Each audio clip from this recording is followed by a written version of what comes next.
ہاں غلام تھے بیچارے یا نوجوان تھے. نوجوانوں پر بزرگوں کو خود ہی حق حاصل ہوتا ہے، جو چاہے کرے. اور غلام تو ملکیت ہوتا ہے، زندہ ذبح کر دے تبھی کوئی پوچھنے والا نہیں. تو جو بیت رہی تھی بلال پر، ابو فقیہ پر، زنیرہ پر، جو ان پر بیت رہی تھی، جو خباب پر بیت رہی تھی، جس طرح ہلاک کیا گیا ہے حضرت سمیہ کو، حضرت یاسر کو، یہ ساری تکلیفیں انہیں بھی تھیں. لیکن کیا اس کا یہ بالواسطہ ایذا محمد کے لیے نہیں تھا صلی اللہ علیہ وسلم. آپ کے ساتھی آپ کے جانثار ہیں، لیکن آپ ان سے بھی کیا کہیں، فصبروا فصبروا فصبروا.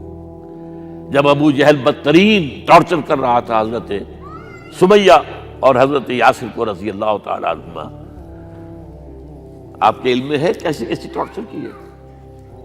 جوان بیٹے کو باندھ دیا ایک ستون کے ساتھ، اس کی نگاہوں کے سامنے برہنہ کیا ہے ماں کو.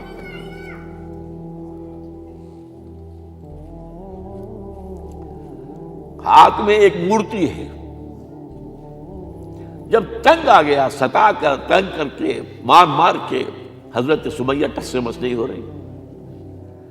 کہتا ہے تم ایک دفعہ کہہ دو سمیہ کہ ہاں اس مورتی میں بھی کچھ ہے، میں تمہیں چھوڑ دوں گا. انہوں نے تھوک دیا، برچھا مارا ہے شرمگاہ کے اندر.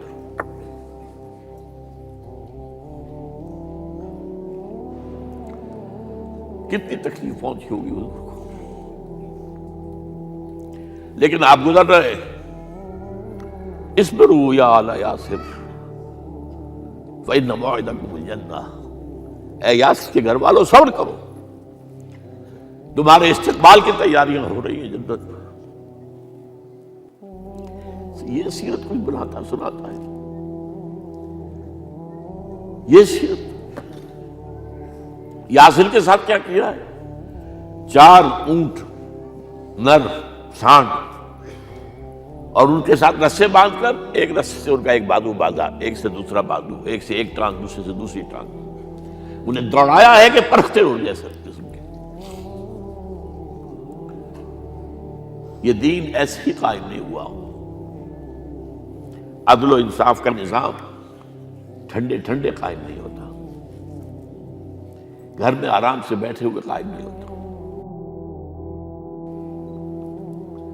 اور سنیے، 3 برس شیب بنی ہاشم کے اندر قید ہے. 3 برس. اور یہاں کی قید پر قیاس نہ کریں. یہاں تو جیل میں کھانے کو ملتا ہے، راشن ملتا ہے، جیسا بھی ملتا تو ہے نا.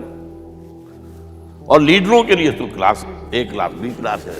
آپ تو ان کا تو لیڈر تو لوگ جب آتے ہیں جیل کاٹ کر معلوم ہوتا ہے کہ شاید کسی صحت افزا مقام سے تشریف لا رہے ہیں. وہاں کیا تھا؟ Total boycott. ایک گھاٹی، ادھر پہاڑ ادھر پہاڑ، دونوں طرف جو ہے پہرے. کوئی کھانے پینے کی چیز اندر نہیں جائے گی. اور پورا خاندان بنی ہاشم، وہ بھی کہ جو ایمان نہیں لائے، وہ قبائلی زندگی تھی نا. بنو ہاشم چونکہ حضور کو پشت پناہی چھوڑنے کو تیار نہیں ہوئے، ابو طالب نے آخری وقت تک بھی ساتھ نہیں چھوڑا.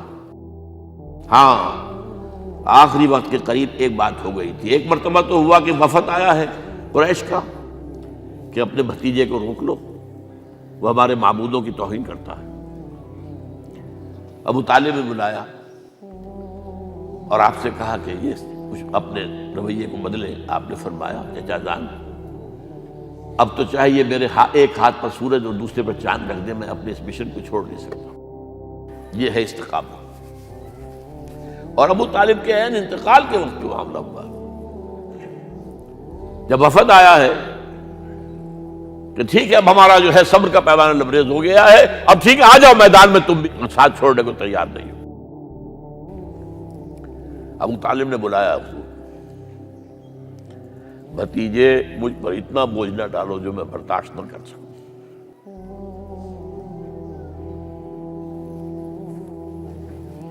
حضور کی آنکھوں میں آنسو آ گئے. چچا جان اب تو یا یہ بات پوری ہوگی یا میں اپنے آپ کو ختم کر دوں، اسی میں ختم ہو جائے. بہرحال شیب بنی ہاشم میں 3 برس اس حال میں گزرے ہیں ٹوٹل بائیکاٹ، کوئی کھانے پینے کی نہیں۔ کچھ لوگ تھے شریف النفس، مثلا حکیم بن حزام تھے رضی اللہ تعالیٰ، اور بعد میں ایمان لے آئے۔ حضرت خدیجہ کے وہ رشتہ دار تھے، وہ پہاڑ پر چڑھ کر ایک طرف سے رات کی تاریکی میں، دونوں دروازے تو بند ہیں، پہاڑ پر چڑھ کر چوٹی سے نیچے اتر کر کوئی چیزیں کھانے پینے کی دے آئے تو دے آئے، بس صلی اللہ علیہ وسلم۔ کوئی اور ایک آدھ ہوگا ایسا۔ یہاں تک نوبت آئی ہے کہ بنی ہاشم کے یہ پھول جیسے بچے معصوم بھوک سے بلبلا رہے ہیں، اور اس کے سوا کچھ نہیں ہے کہ سوکھے چمڑے ابال کر اس کا پانی ان کے حلق میں ٹپکا دیا جائے۔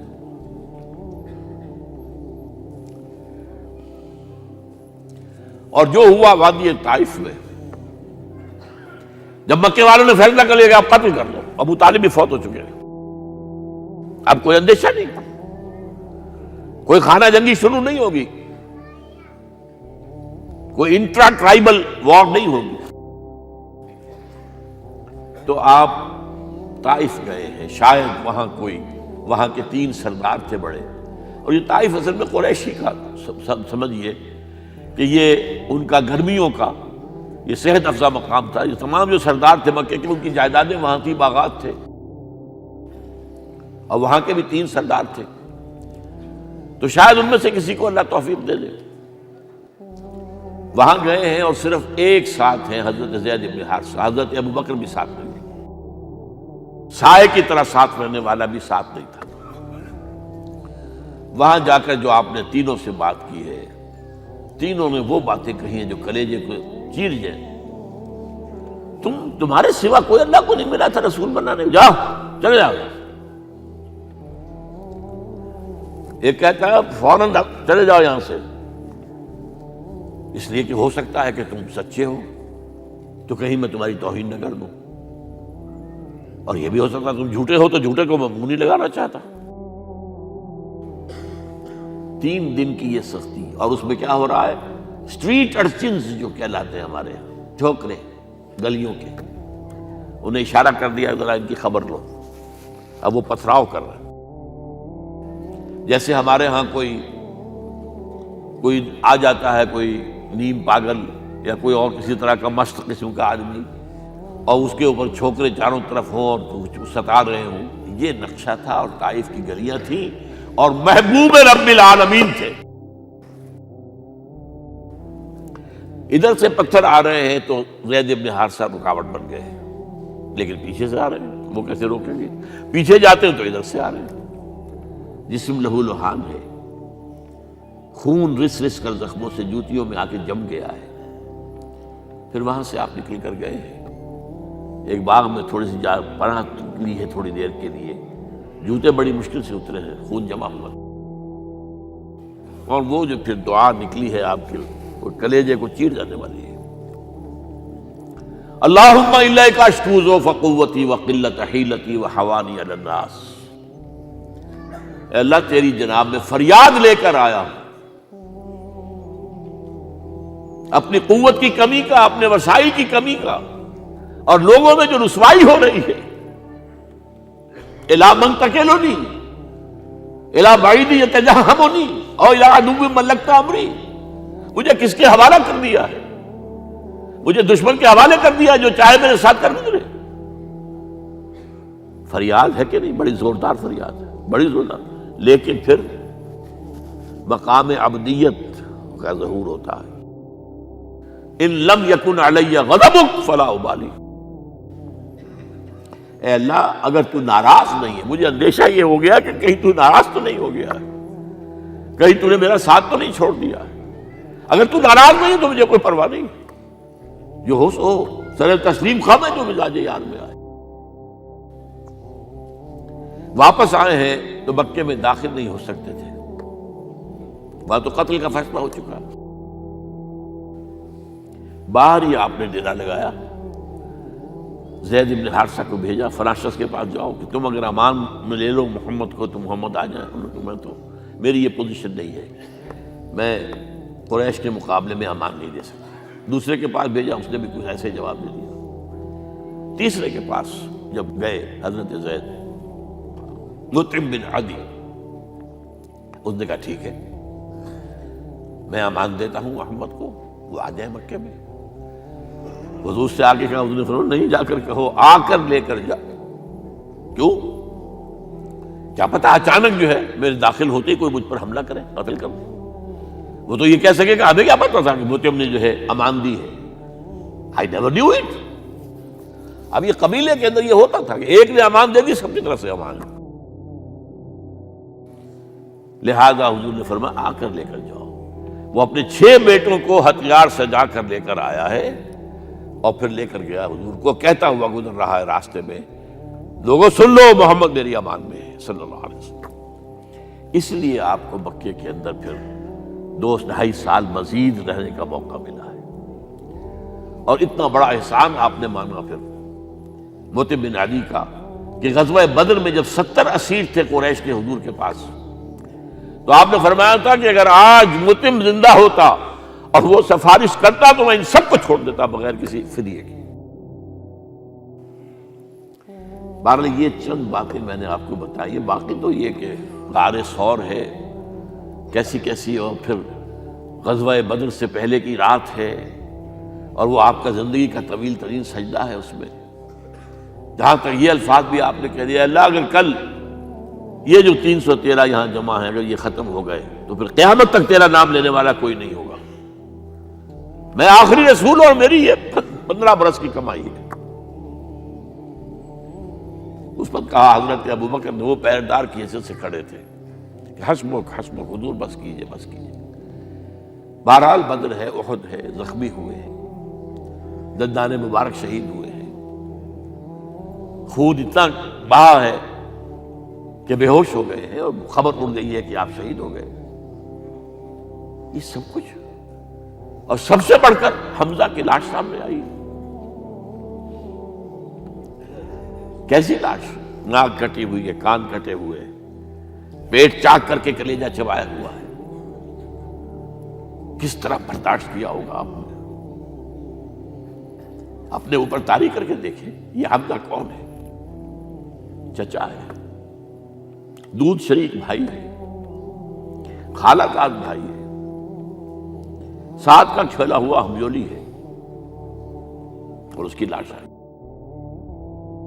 جو قلب اطہر پر بیت رہی تھی وہ مدینے میں آ کر ایک بڑا ماحول بدلا ہوا تھا، تب وہ بات سامنے آ گئی۔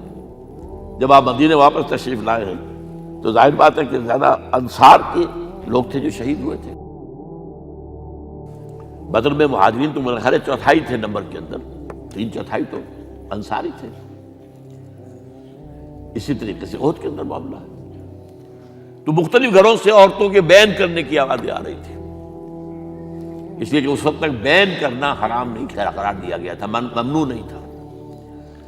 آوازیں سن کر حضور کی زبان مبارک سے نکل گیا، اما حمزہ تو فلا بواکی لہو، ہائے حمزہ کے لیے تو کوئی رونے والی بھی نہیں ہے۔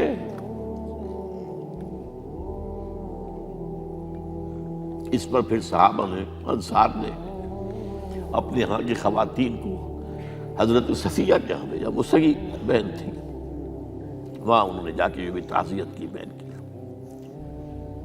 غزوہ احزاب کا آپ نے سنی لیا، اسوہ رسول پر نہ معلوم کیا کیا باتیں چیز لوگوں میں مشہور ہو گئی ہیں۔ اسوہ کا لفظ آیا کہاں ہے قرآن میں؟ سورہ احزاب میں۔ وہ اسوہ کیا تھا؟ جب خندق کھودنے کا فیصلہ ہوا ہے تو خندق کھود رہی ہے، حضور بھی لگے ہوئے ہیں، بھاری بھاری پتھر اٹھا کر کندھے پر لا کر باہر پھینک رہے ہیں، پتھریلی زمین تھی، ایک پتھر کسی سے ٹوٹا نہیں تھا، تو حضور نے جو ہے 3 دفعہ جو اس کے اوپر ضرب لگائی تب ٹوٹا ہے۔ لیکن یہ کہ کئی دن کے فاقے ہو چکے تھے، کھانے کو کچھ نہیں، پورا محاصرہ تھا، 12,000 کا لشکر گھیرے ہوئے،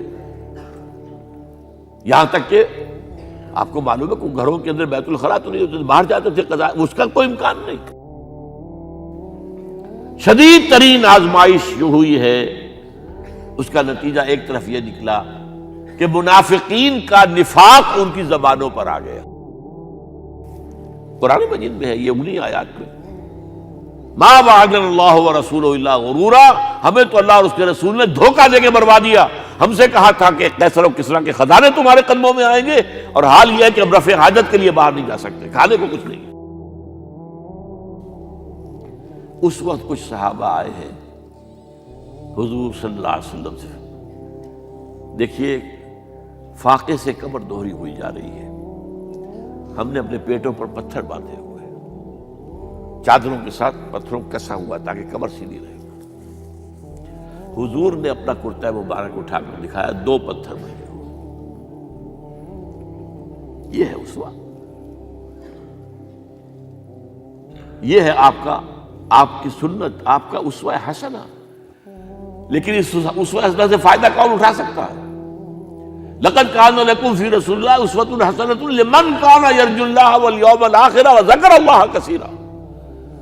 اسوہ تو اپنی جگہ ہے، قرآن میں ہدایت سب کے لیے، ھدی للناس، لیکن فائدہ اٹھائیں گے صرف متقین، ھدی للمتقین ہے سب کے لیے، اسوہ سب کے لیے ہے، لیکن استفادہ وہی کر سکے گا جو 3 شرطیں پوری کرے: اللہ اور یوم آخر پر ایمان، اور اللہ کا ذکر کثرت کے ساتھ کرے۔ بہرحال یہ میں نے آپ کے سامنے اس حوالے سے رکھا ہے، یہ اسوہ جو ہے حضور کا، یہ ہم پر اتمام حجت ہے۔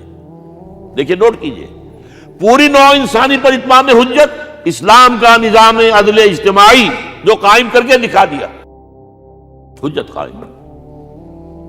اسے انگریزی میں کہتے ہیں اٹس ڈویبل، کیا جا سکتا ہے، یہ کام ہو سکتا ہے، اس لیے کہ زمین پر قدم بہ قدم چل کر یہ انقلاب آیا، محنت سے آیا، مشقت سے آیا، ایثار سے آیا، قربانیوں سے آیا، تکلیفیں جھیل کر آیا، صبر و مصابرت سے آیا، استقامت و مقاومت سے آیا۔